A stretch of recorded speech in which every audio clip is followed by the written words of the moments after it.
누가복음 4장 5절에서 8절. 사람은 무엇을 위하여 사는가?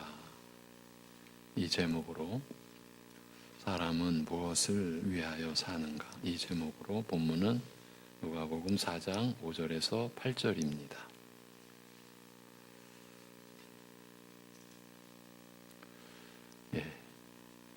누가복음 4장 5절에서 8절.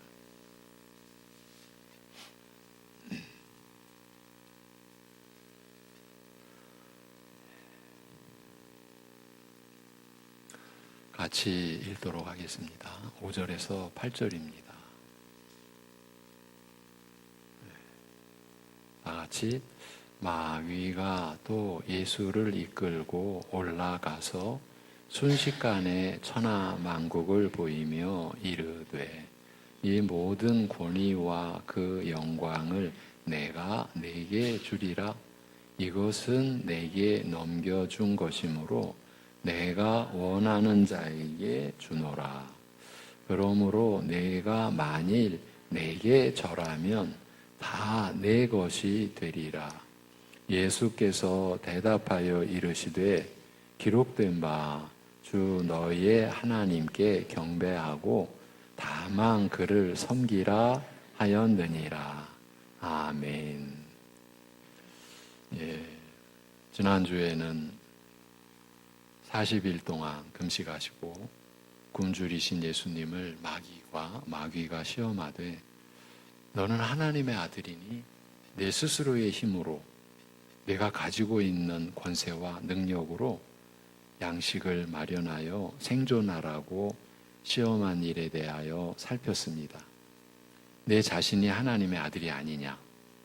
너는 하나님을 의지할 필요 없이 내 스스로 독자적인 생존 근거를 충분히 마련할 수 있지 아니하냐?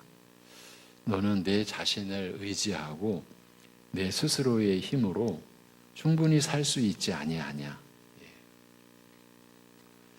이러한 마귀의 시험에 대하여 예수님께서는 사람이 떡으로만 사는 것이 아니요 하나님의 입에서 나오는 모든 말씀으로 산다는 성경 말씀으로 반박하셨습니다. 사람이 사는 것은 떡으로만 사는 것이 아니요 자신의 힘으로만 사는 것도 아니라 사람은 하나님으로부터 나오는 것으로 하나님께서 베푸시는 은혜로 사는 것이라. 사람의 진정한 생존 근거는 하나님이시라고 분명히 밝힌 것입니다.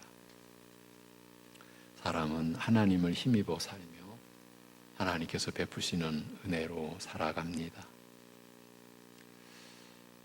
이 첫 번째 시험의 골자는 내 자신을 의지해라. 사람들이 자기 자신을 믿어야지. 우리가 평생 시험에 드는 내용이다. 이것을 예수님께서 이제 공생애를 시작하시면서 요한에게 세례를 받으시고 나셔서 광야에 이끌려 가셔서 받으신 시험으로 우리 인생이 실족하고 넘어지고 실패하는 그 첫 시험, 그 시험을 보여주신 거죠. 그리고 또 그 시험을 이기셔서 우리로 하여금 시험을 이기신 주님의 은혜를 입어 도움을 받아 이제 우리가 자신을 의지하고 살지 않는 오직 주님만을 의지하며 우리의 생존의 근거, 나의 생존 근거를 주님께 두는 삶을 살 수 있도록 하시는 그 길을 여신 것이죠. 우리가 지난 시간 살폈던 내용입니다. 그래서 우리의 그 하루하루는 매일 자기를 부인하는 겁니다. 제 십자가를 지는 겁니다. 그 내용은 이 얘기입니다.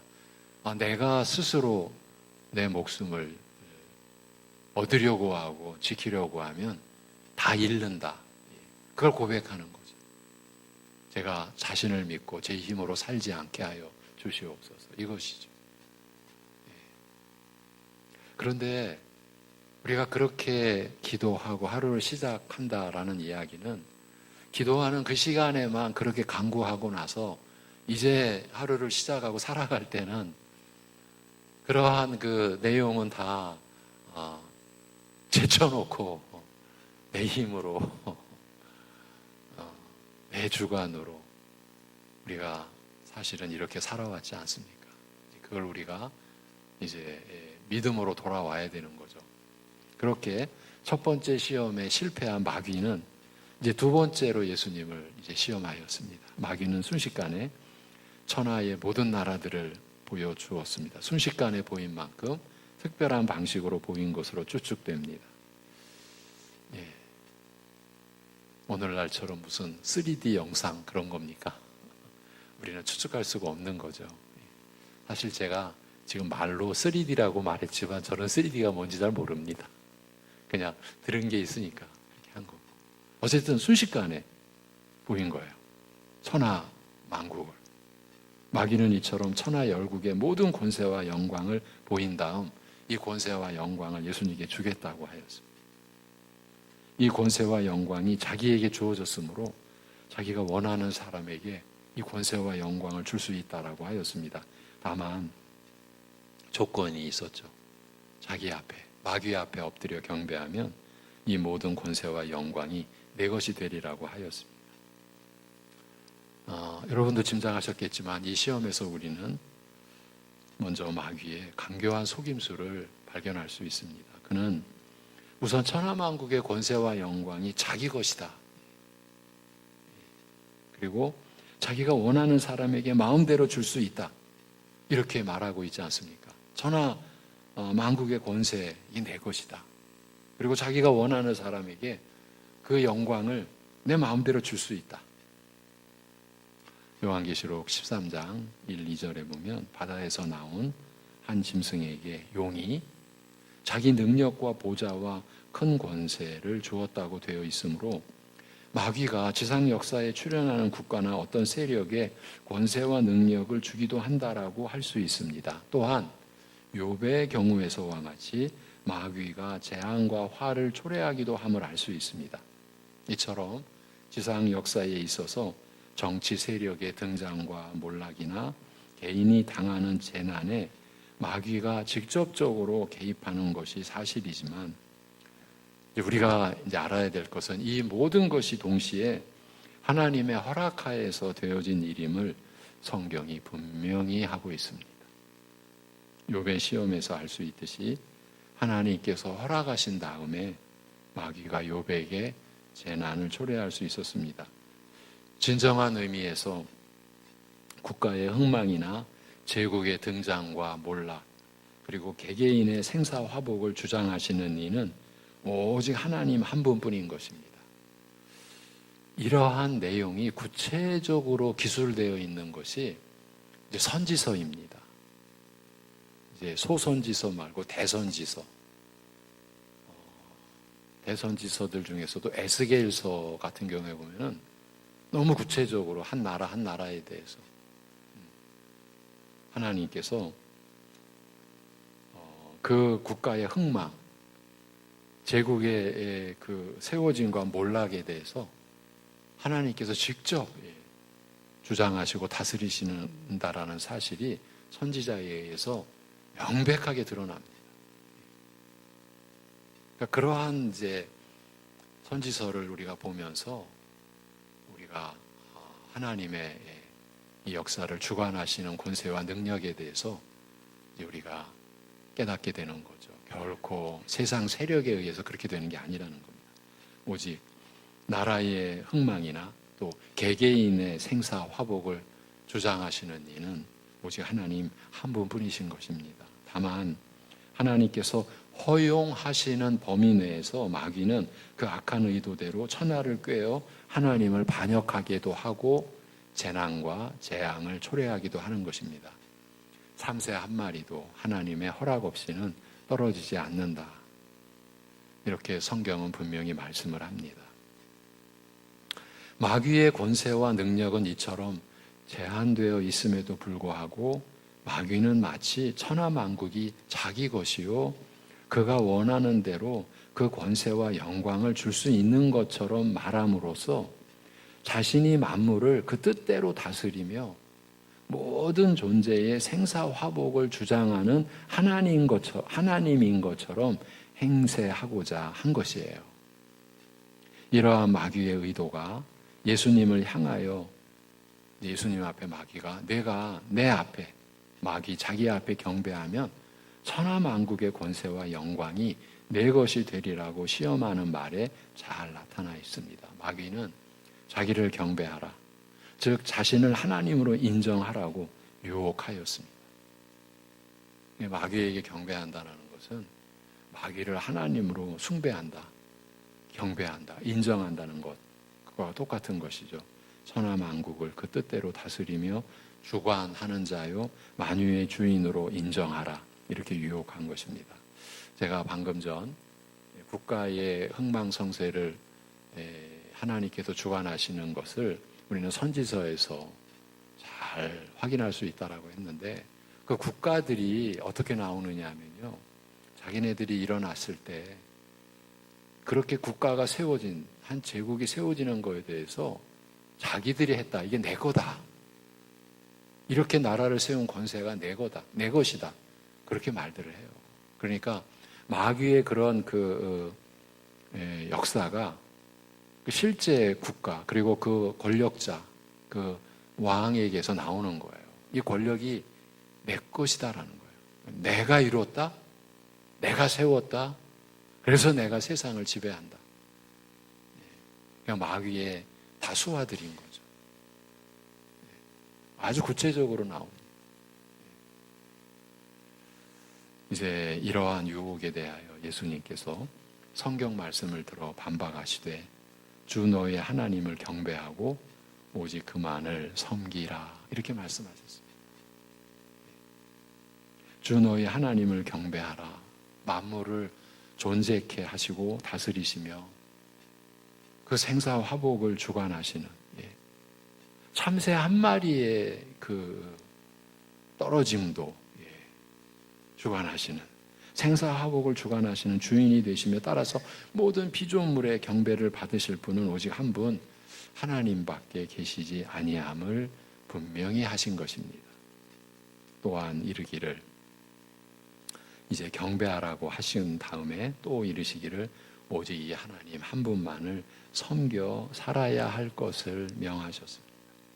이 말씀은 우리가 섬겨야 할 대상이 단 한 분, 하나님밖에 없다는 뜻의 말씀이기도 하나, 동시에 모든 피조물의 존재 목적을 밝히신 말씀이기도 합니다. 그러니까 천지 창조의 목적, 피조세계, 피조물을 지으시고 세우신 목적, 그 피조물의, 모든 피조물의 존재 목적, 그 모든 피조물이 존재하고 그 존재가 이제 존재하는 그 내용, 우리 사람으로 말하면 인생, 삶인 거죠. 그 모든 피조물의 그 존재의 목적을 밝히신 말씀인 거죠. 모든 존재는 하나님을 섬기기 위한 목적으로 존재한다라는 말씀이에요. 하나님께서 우리에게서 이루시기를 원하시는 선하신 뜻이 실현되도록 하나님을 섬겨 사는 것이 우리가 사는 목적인 것입니다. 따라서 이 두 번째 시험은, 그래서 오늘 말씀의 제목처럼 사람이 무엇을 위해서 사는가, 사람이 존재하는 목적이 무엇인가, 이 사람 안에는 여러분과 제가 다 속한 것 아닙니까? 우리가 사람이니까요. 그러니까 내가 존재하는 목적이 무엇인가, 내가 무엇을 위하여 사는가. 우리 각자는 이제 이 제목을 자기에게 그렇게 적용시켜야죠. 내가 무엇을 위해 사는가, 지난날 내가 무엇을 위해 살아왔는가, 내가 살아온 목적이 무엇이었는가, 내가 지금 또 앞으로 내가 존재하고 그 존재로 살아가는 내 삶의 목적이 무엇인가. 이렇게 사람이 살아가는 목적이 무엇인가라는 질문과 관련되어 있는 것입니다. 이에 대하여 예수님께서 본을 보여 가르치시기를, 이제 마귀의 시험을 물리치시면서 본을 보여주셨죠. 단순히 본을 보여주신 것이 아니라 이제 우리가 사람끼리는 본을 보여줬다. 그러면 우리가 그 보여준 본을 따른다.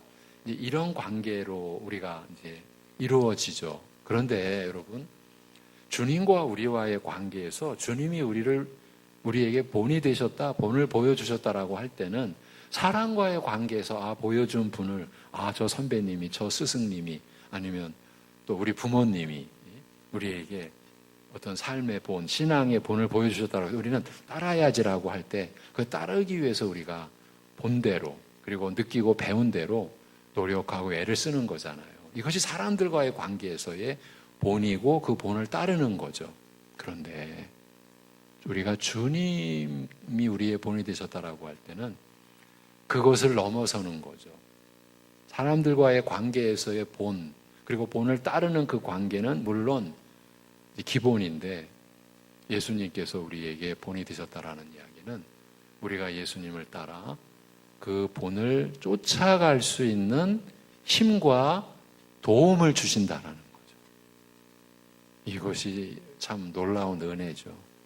그리고 우리가 그렇게 그 본을 쫓아갈 수 있는 근거가 되어 주시는 거예요. 근거가 되어 주셔서 우리가 그 본을 따를 수 있도록 도움의 은혜를 베풀어 주신다. 이런 개념까지도 들어가야만 해요. 이런 내용도 제가 다른 구절을 말씀을 전하면서 다 여러분과 나눴던 내용이에요. 단순히 예수님이 우리의 본이라고 했을 때 내가 따라가야지. 당연한데 이거는 기본이고요. 그걸 넘어서서 내가 따를 수 있도록 근거가 되어주시고 또 지혜가 되어주시고 때를 따라 도우시는 은혜로 주님을 따라갈 수 있도록 이끌어주시는 거기까지도 우리는 받은 거예요. 그 점을 확인해 다시 한번 짚어드립니다. 그렇게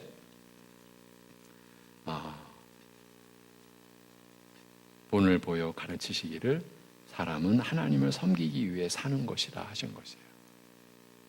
우리가 지금 살아가는 목적이 이렇게 밝혀지고 있는 거예요. 나를 지으시고 생존케 하시는 그 하나님을 섬기기 위해, 그의 선하신 뜻을 이루기 위해.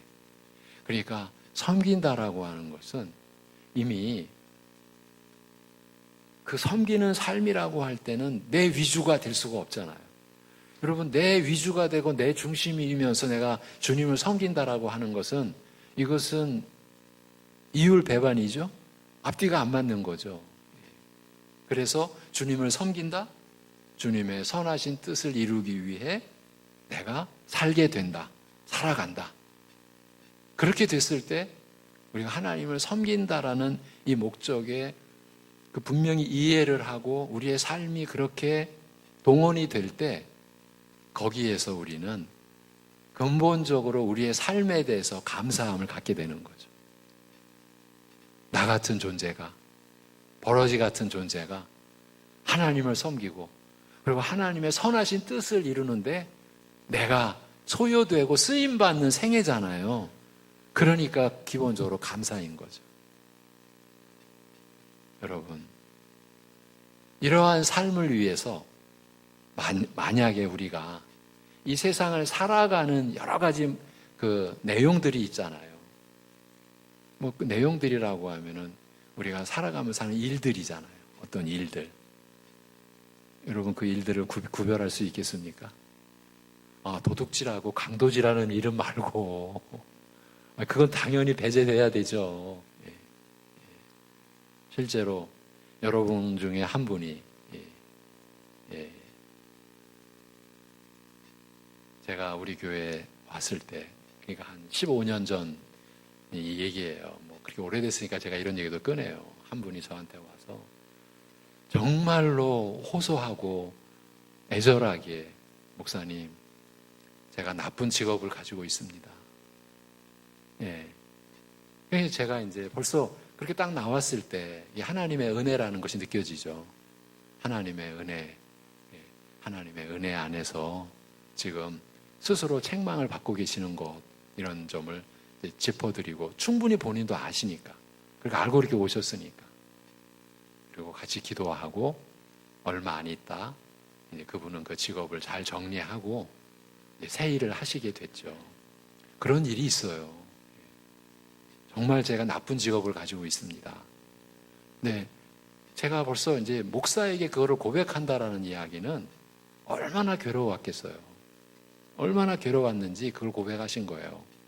그리고 나서 그분은 용기를 내서, 그런데 하던 일을 논다라는 거는 사실은 많은 손실, 손해, 그리고 그런 과정에서 가족들의 생계 어려움 다 있는 거잖아요. 그런 거를 다 무릅쓰고 그분은 이제 새 직업을 가지고 한 15년이 지났죠. 지금도 열심히 살고 계시죠. 이제 그런 직업도 있긴 있어요. 여러분도 다 아실 거예요, 대략은. 그런데 그런 직업을 말고 도둑질하고 강도질하는 거 말고 하나님을 섬기며 하나님의 뜻을 위하여 살아가는데 여러분 일들을 구별할 수 있겠어요? 없습니다. 그렇죠? 제가 왜 이 이야기를 합니까? 우리가 이 세상에서 무슨 일을 하든지 우리는 하나님을 섬기는 그 목적 안에서 우리의 육신으로 하는 일도 감당하는 거죠. 예. 자, 그런데 사람들은, 신자들까지도 흔히 생각하기를 사람은 자기를 위해서, 자기의 야심과 야망을 이루기 위해서 산다고 믿습니다. 일반적으로는. 내가 선하다고 생각하며 내가 가치 있다고 생각하는 것을 실현하기 위해서, 이건 선한 일이야, 가치 있는 일이야, 그리고 그것을 실현하기 위해서 산다, 이렇게도 생각을 합니다. 좀 더 노골적인 사람은 내게 유익한 것을 위하여, 그리고 그것을 획득하고, 그러니까 남들보다 더 많이 획득하는 거죠. 그리고 즐기기 위해 산다고 말합니다. 이런 이기적인 삶의 목적을 가진 사람들은 불신자는 말할 것도 없고 신자들까지도 모든 것을 자기를 위해 이용을 합니다. 심지어는 하나님까지도 이용합니다. 하나님까지도 이용한다라는 것은 기도하는데 그 기도의 목적이 순전히 자기가 지금 목적하는 바를 구하는 거죠. 우리가 방금 하나님을 섬긴다라는 것은 사실은 이제 삶의 중심이 내게서 내가 섬기는 하나님께로 옮겨진 거잖아요. 그러면 내 뜻이 아니라 하나님의 선하신 뜻이 이루어지는 삶을 내가 산다라고 고백하는 것이 내가 하나님을 섬깁니다라는 그런 고백의 내용이잖아요. 그런데 자기를 위해 사는 사람들은 심지어 하나님까지도 이용하고, 그러니까 기도의 내용이 다 그렇게 되는 거죠. 내가 원하는 것을 얻기 위해, 내 뜻을 이루기 위해, 내게 이익이 되기 때문에 하나님을 믿는 것입니다. 그러나 예수님께서는 가르치시기를 사람의 존재 목적은 자기에게 있지 아니하며 자기를 위한 것도 아니며 오직 하나님을 섬기는 것에 있다고, 하나님의 선하신 뜻을 이루는 데 있다고 말씀하고 계시는 거예요. 우리가 존재하는 목적이 이렇다는 거죠. 여러분, 자기를 위하는 것이 다 이뤄지는 거예요. 그걸 말씀하시는 거예요. 예수님께서 자기 목숨을 스스로 얻으려 하는 자 다 잃을 것이다, 다 빼앗길 것이다. 근데 우리의 죄로 인하여 부패한 심성 가지고는 그런 말씀이 안 들어오죠. 나를 책임질 수 있는 거는 나밖에 없지. 그러니까 나를 위해 살아야지. 여러분, 이게 인간의 그 소구조 아닙니까? 우리도 원래 그랬었고요. 그래서 자기를 위해서, 자기 이익을 위해서 그렇게 사는 건데, 예수님께서는 사람의 존재 목적은 자기에게 있지 않다, 자기를 위하는 데 있지 않다, 오직 하나님을 섬기는 데 있다, 하나님의 선하신 뜻을 이루는 데 있다, 이렇게 말씀을 하십니다. 다만 우리에게서 이루고자 하는 하나님의 뜻이 항상 선하기 때문에 하나님을 섬기는 것이, 그리고 하나님께서 기뻐하시는 뜻을 이루는 것이, 그리고 하나님께 순종하는 것이 그래서 내게도 가장 유익하며 또한 최선인 것입니다. 왜? 하나님께서 우리에게서 이루시고자 하는 하나님의 뜻은 항상 선하기 때문에 그 안에는 어떤 악의도 불법도 불의함도 있을 수가 없기 때문에, 회전하는 그림자도 없기 때문에, 겉으로는 너무나 선한데 이 우주 어느 구석에 어떤 어두움과 불의를 감춰놓은 분이 아니기 때문에, 제가 왜 갑자기 이런 설명을 하냐 하면 회전하는 그림자도 없다라는 것이 그런 내용이기 때문에 그래요. 여러분, 사람들은 실제로 여러분이 살아오시면서 겪었던 것이기도 하고요. 겉으로는 너무 선하고 그리고 자기를 위하지 않은 것 같고 다른 사람을 위한 것 같다라고 하는 뭔가 그 선을 표방하는데 그 숨겨진 어마어마한 음모도 있을 수 있고 그 사람들을 오히려 괴롭히고 죽이기까지 하는 그게 세상 아닙니까? 그런데 하나님께는 그런 게 전혀 없으니까 그래서 하나님의 뜻이 이루어지는 게 우리에게도 가장 유익하며 가장 최선이다. 우리가 이렇게 이해할 수 있는 것이죠. 그러나 그렇다고 하더라도 하나님을 섬김이 내게 유익하기 때문에 하나님을 섬기는 것이 아니라 어디까지나 그것이 사람의 존재 목적이므로 당연히 하나님을 섬겨야 하는 것입니다. 그 하나님을 섬기는 것이 하나님의 뜻을 이루기 위해 우리가 살아가는 것이 그 우리에게서 이루어지는 하나님의 뜻이 언제나 항상 선하기 때문에 그래서 하나님을 섬기는 우리에게도 가장 유익하며 가장 최선인 것은 분명하지만 유익하니까 하나님을 섬기는 게 내게 유익하기 때문에 하나님을 우리는 섬겨야 된다라는 이런 구조가 아니라는 거예요.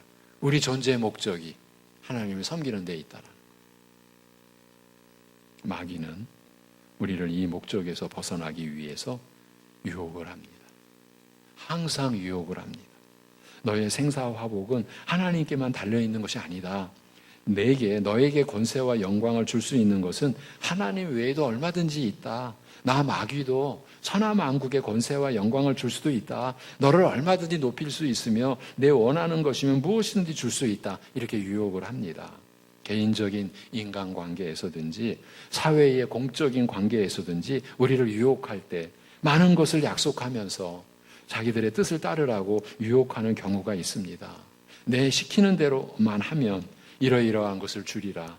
상대방이 명시적으로 유혹하지 않는 경우라 할지라도 나 스스로 유혹을 받되 스스로 받는 거예요. 내가 저 사람에게, 저 집단에게, 저 무리에게 내가 잘 보이면 그들의 뜻에 맞추어 잘 섬기면 내가 이러이러한 대가, 반대 급부족 그걸 내가 받으리라. 사회적 인정과 더 높은 지위와 더 많은 물질적 혜택을 그리고 보수를 얻으리라 그렇게 생각하고 스스로가 또 그렇게 유혹에 빠지는 거죠. 그래서 신앙의 양심을 잠깐 접어두고 그들을 따를까 이런 생각이 문득문득 들 때가 있는 것이죠. 때로는 그런 가운데 유혹에 넘어지기도 하는 거고요. 그러나 오늘 말씀은 사람이 사는 목적은 하나님을 섬기는 것이요 하나님의 뜻에 순종하는 것이라고 말씀합니다. 하나님 외에 그 어떤 것도 내 생을 다스리고 지배하는 하나님의 자리에 설 수 없음을, 위치할 수 없음을 분명히 밝히고 있는 것이에요. 우리의 신앙의 근본이죠. 제가 주님이 받으신 그 시험을 원래는 이 두 번째 시험을 보려고 했다가 첫 번째도 다 연관이 되기 때문에 다시 한번 지난주에 첫 번째 받고 이제 다음 주에는 세 번째 시험까지도 한번 보기로 했는데 제가 원래 다시 보고자 했던 건 이 두 번째 시험이에요. 우리 성도들의 삶에서 구체적인 시험이잖아요. 유혹이잖아요. 하나님의 뜻보다는 내가 저런 세상의 세상이 나를 이끌어가는 내가 스스로 이끌림 받는 거예요. 저렇게 따라가면은 내게, 우리 가정에, 우리 아이들에게 더 뭔가 유익이 있겠다. 그래서 손을 잡는 거죠. 타협하는 거죠. 그때 우리는 우리의 신앙 양심을 잠깐 접어버리는 거죠. 그리고 우리의 존재의 목적을 눈 감아 버리는 거죠. 내가 하나님을 섬기는 게 내 삶이다. 그것을 덮어버리는 거죠. 저는 이렇게도 생각을 합니다. 우리 실제의 우리 가족들, 우리 교회 안에 우리 사랑하는 우리 성도들 한 분 한 분 구체적으로 내가 사는 존재의 목적은 내가 하나님께 있다. 하나님을 섬기는 데 있다. 내가 하나님 나라를 구하고 하나님의 뜻을 내가 하나님의 뜻이 이루어지는 일에 내 삶이 쓰임받는 게 내 존재의 목적이다. 분명한 이런 존재의 목적을 가지고 하나님을 섬기는 신앙생활을 하시는 분들이 계십니다. 여기도 계십니다. 그런데 그렇지 못한, 어쩌면요 1, 2년이 아니라 10년, 20년, 수십 년 신앙생활을 해오는 가운데서도 하나님께서 나를 지으시고 나를 주관하시고 그러한 은혜에 바탕을 두고 내가 지금 존재하고 그래서 이루어지는 이 삶의 목적이 나에게 있지 않다. 이 세상이 나에게 보여주는 거기에 있지 않다. 사람들이 살아가는 방식에 있지 않다. 오직 하나님을 섬기는 데에 있다. 그래서 내가 하나님의 뜻을 따르는 데에 있다. 이렇게 생각하지 못하는 분들도 분명히 계시다. 우리가 이러한 생각을 가지고 기도를 해야 됩니다. 여러분, 이번 주일날 요한 1서를 바탕으로 내 자신의 신앙과 내가 지금 분별해야 될 어떤 분의 신앙을 내가 분별해야 될 때 기준이 어디에 있어야 되느냐? 겉으로 드러난 거 절대 아니다. 내 안에 하나님의 말씀을 따르려고 하는 그 마음과 그 열망, 그것이 유일한 기준이라고 그랬어요. 그것이 아니면요, 우리는 지금 신자로서의 인생의 목표에서 빗나간 거예요. 목표에서 빗나간 거를 뭐라고 말한다고요? 특히 구약 개념의 죄의 개념이 목표에서 관역에서 빗나간 거예요. 우리는 목표에서 빗나간 죄된 삶을 살 수 있는 것인지도 몰라요. 오직 기준은 하나님의 말씀을 내가 따르고자, 계명을 내가 따르고자 하는 것. 거기에 신앙의 유무, 그리고 참신앙이냐 신앙이 아니냐라는 기준은 거기에, 그것으로 우리가 해야 된다. 그런데 오늘 말씀이 어떻게 말합니까? 하나님을 섬기는 데에서 그러한 중심이 이어진다. 하나님을 섬기고 하나님의 뜻을 따르는 데에 있다. 이게 다 연관이 되는 거죠. 이렇게도 볼 수 있습니다. 직장에서나 어떤 집단에서 자신의 위치가 위협받거나 위태로울 때 힘이 있는 윗자리에 있는 이들이 너무나 강하게 보이죠. 모든 거를 다 주관한다고 보이는 거죠. 저 사람이면, 저 조직이면 나를 파리 목숨처럼 날려버릴 수도 있고, 반대로 잘 보이면 얼마든지 출세를 보장받을 수 있을 것 같이 보이므로 그런 세력에 매달리고 싶은 유혹을 강하게 느끼는 것입니다. 제가 오늘도 언뜻 뉴스를 잠깐 봤는데 꽤 알려진 그 기업인데, 그리고 그 기업주는 지금은 이제 돌아가신 분인데 이 사회 환원을 많이 하신 분이에요. 그런 기업인데 그 기업의 전원에게, 그 기업의 소속 전원에게 그냥 해고 통보가 다 내려간 거예요. 그러니까 이건 이제 그 기업만의 문제가 아니라 그 지자체의 또 문제예요. 이런 일이 일어나는 거죠. 물론 저는 거기까지 내가 다 들여다보지는 못했어요. 그러니까 모든 직원에게 한날 한시에 해고 통보가 내려간 거예요. 이게 세상의 구조일 수 있거든요. 그러니까 사람들은 그러한 결정을 할 수 있는 사람들, 그 위에 사람들이 자신의 모든 것을 좌지우지할 수 있다, 이렇게 보이기 때문에 얼마든지 그런 사람 또는 그런 세력에 매달리고 싶은 유혹을 강하게 느끼며 살 수밖에 없는 거죠. 나의 생사화복이 저 사람에게, 저 직장이나 저 조직에 달려있는 것까지 보입니다. 그러나 오늘 말씀은 사람의 생사화복을 주장하는 것이 사람에게 있지 않다. 물론 마귀에게 있는 것도 아니다. 오직 하나님께 있다. 이 말씀인 거예요. 그들이 힘과 권세를 가지고 내 인생에 개입하는 것, 그건 사실이에요. 현실적으로는. 마치 욥이 마귀로 인하여 그 가진 것을 전부 잃었듯이 악한 권세나 세력으로부터 고초와 핍박을, 억울한 일을 당할 수 있는 것입니다. 그러나 욥의 시험이 하나님의 허락하신 범위를 벗어날 수 없었듯이 이러한 세력들은 다만 하나님께서 허락하신 범위 안에서만 내 생에 개입하며 영향을 줄 수 있을 뿐입니다. 모든 일을 진정, 그 모든 것을 진정 주관하시는 분은 하나님이시며 많은 고통과 우여곡절을 겪을지라도 하나님의 선하신 뜻이 항상 이루어지는 것입니다. 하나님의 선하신 뜻이 항상 승리하게 되는 것입니다. 욥은 고통스러운 시험을 통하여 하나님을 더욱 깊이 아는 영적 은혜를 받았으며, 그게 어떻게 고백되어지는 겁니까? 내가 전에는 귀로만 들었었는데 이제 눈으로 뵈는 것 같습니다. 눈으로 주를 뵙습니다. 이렇게 하나님을 더욱 깊이 아는 영적 은혜를 받았으며 모든 면에서 이전보다 배로 축복을 받았습니다. 이것이 고난을 헤쳐가는 이후의 모든 하나님의 사람들에게 주는 하나님의 메시지죠. 하나님의 약속인 것이죠.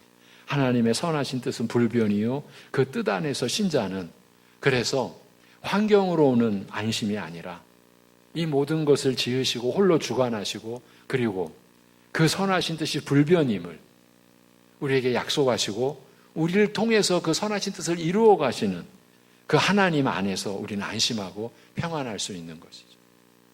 그래서 소망을 하나님께 두고 산다라고 하는 것이 이렇게 위대한 믿음의 내용이고 우리의 삶을 어떠한 상황에서도 마귀나 우리에게 유혹을 주는 여러분 유혹하는 세력은요 겉으로는 얼마든지 뭐든지 다 줄 것 같이 우리에게 오는 거예요. 우리가 또 스스로 유혹에 빠질 때 우리 스스로도 그렇게 느끼는 거고요. 아 저것과 손잡으면 저들과 손잡으면 마귀와 손잡으면 천하만국의 권세의 영광이 마치 내 것이 될 것처럼 이게 바로 속임수잖아요. 그러한 괴계에 우리가 빠지지 않을 수가 있는 것이죠. 사람은 무엇으로 사는가? 우리 생존의 근거가 어디에 있는가? 이러한 물음에 대해 예수님께서는 스스로 받으신 시험을 통하여 몸소 증거하시되 사람은 하나님을 힘입어 산다. 하나님을 힘입어 산다. 우리의 생존 근거는 생명의 근원은 하나님이시다. 저와 여러분의 신앙 고백인 거예요. 우리는 나는 하나님을 힘입어 산다. 이거 지난주 본 말씀이에요. 내 생존 근거는 내 생명의 근원은 오직 하나님이시다. 그러면 그렇게 그러한 생존 근거를 하나님께 두고 사는 우리는 무엇을 위해 사는가? 우리의 존재 또 내 삶의 목적, 우리 인생의 목적은 무엇인가? 이 물음에 대해서 대답하시기를 사람이 사는 목적은 하나님을 섬기는 데이다. 여러분 우리가 가정이라는 울타리 안에서 살아가시는 것도 사회에 나가서 살아가시는 것도 우리는 하나님을 섬기는 삶 안에서 이루어지는 것이에요. 네. 제가 잊을 수 없는 충격적인 그 어느 어른의 그 말에 제 어릴 적 난 교회 가면 이 교회법 이 세상에 나오면은 세상법 그 말을 할 때 그분은 만취가 되어 있는 가운데였어요. 근데 그분의 교회의 직분은 여러분 짐작을 해보십시오. 그 오래전 그러면서 나는 교회 가면 교회법, 세상은 세상법, 삶은 이렇게 사는 거야. 그러면서 나 골프 치는 사람이야. 여러분 수십 년 전에 골프 치는 사람은 거의 없었어요. 그러니까 자기는 교회에서도 성공하고 세상에서 성공했다. 어린 사람에게 폼졌죠. 지금 돌이켜보니까 그 인생이 너무나 불쌍한 거예요. 너무나 불쌍한 거예요. 여러분, 내가 여기서는 내가 하나님을 섬기고 저기서는 내가 하나님을 섬기는 건 좀 유보하고 그러면은요 자기 스스로 영혼을 나누는 거예요. 내가 하나님을 섬기는 영혼은 이 부분으로 영혼을 나눌 수 있을지 모르겠지만 내가 저기 가면은 하나님을 섬기는 영혼은 잠시 뒤로 빠지고 여러분 사람이 그렇게 될 수가 있습니까? 될 수가 없죠. 그런데 우리의 현실로 들어가 보면은 우리는 얼마든지 그렇게 될 수 있는 것처럼 사는 모습도 있다라는 거예요. 그래서 제가 우리 안에도 하나님을 섬기는 인생의 목적을 따라서 신실하게 살아가시는 계시는 신자분들도 계시지만 그렇지 못한 분들. 그래서 교회에서는요 다른 얘기하시면 안 돼요. 자기가 먼저 온전한 신앙의 길에 들어섰다고 교회에서 그만 하나님 말씀 얘기하고 큰일 납니다. 지금도 한 울타리 안에서지만 사망의 음침한 골짜기로 내딛고 있는 분들이 있어요. 세상에 취해서. 근데 어쩌면 그렇게 사는 분들이 외모적으로는 야, 저렇게도 살 수 있을까? 마치 외모적으로는, 세상적으로는 뭔가 잘된 사람, 성공한 사람처럼 보일 수도 있어요. 이런 게 다 유혹이죠, 미혹이죠. 네, 마무리하겠습니다. 사람이 사는 목적은 하나님을 섬겨 하나님의 뜻에 순종하여 사는 것. 그리고 이것이 가장 복된 일이라고 하셨습니다.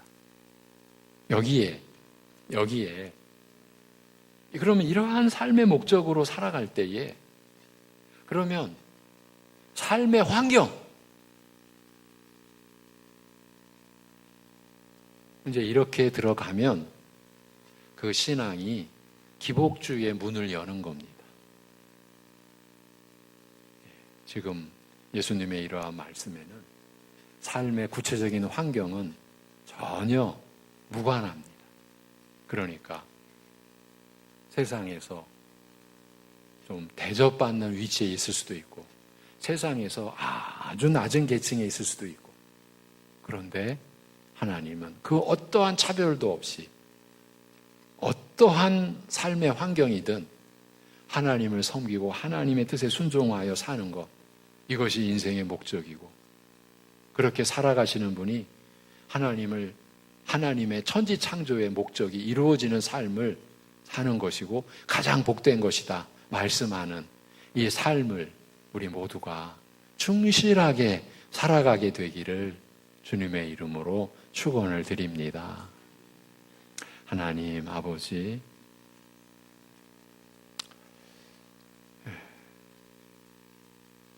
우리가 살아가면서 많은 고뇌, 번민, 그로 인하여 밤을 지새울 수도 있는 그런 여러 가지 상황 속에서 오늘 주님께서 신자된 그리스도를 믿는 하나님의 택함과 부르심을 받은 우리 신자들이 살아가는 목적, 무엇을 위해 살아가는지 너무 명확하게, 너무 분명하게 또 우리에게 말씀하여 주신 것을 기록된 말씀을 통해 받게 하여 주심을 감사합니다.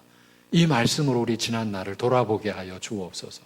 다른 기준 가지고 사람들의 어떠한 관점을 가지고 우리 인생을 돌아보지 않게 하시고 오직 이러한 말씀으로 우리 자신을 돌아보고 지금을 보고 또 우리가 앞으로 살아갈 앞날을 이러한 말씀에 비추어 우리가 마음을 가질 수 있는 은혜를 허락하여 주시옵소서.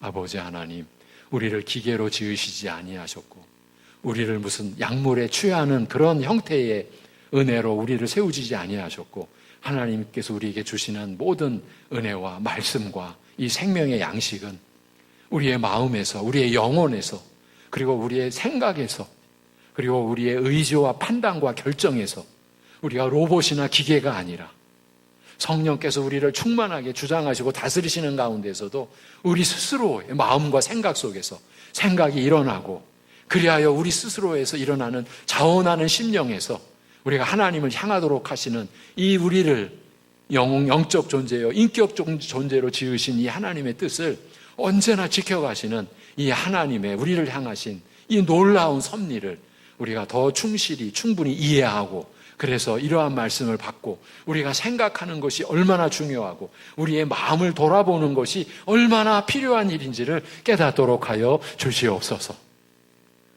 생각은 안 하고 마음의 작용은 갖지 않고 엉뚱한 다른 것을 하면서 그저 말씀 들은 것만 가지고 내가 하나님을 섬기며 산다라고 자신을 스스로 또 속이는 그러한 거짓 속에 우리가 떨어지지 않고 시험에 들지 않게 우리에게 주신 말씀이 우리에게 귀로 들은 말씀이 우리의 마음속에 우리의 영혼 속에 우리의 생명의 본질 속에 들어왔을 때 우리가 생각하고 마음에 품고 그래서 그 말씀을 향한 마음의 움직임이 일어나고 마음의 작용이 일어나고 그것이 그 말씀을 따르고자 하는 자원하는 심령으로 이루어지는 이러한 마음의 작용, 생각의 작용을 성령께서 주관하여 주시옵시고 주님께서 이 마음의 울타리가 되어주시고 이 생각의 문과 또 길이 되어주셔서 우리가 그렇게 나아갈 수 있는 삶이 되게 하여 주시옵소서.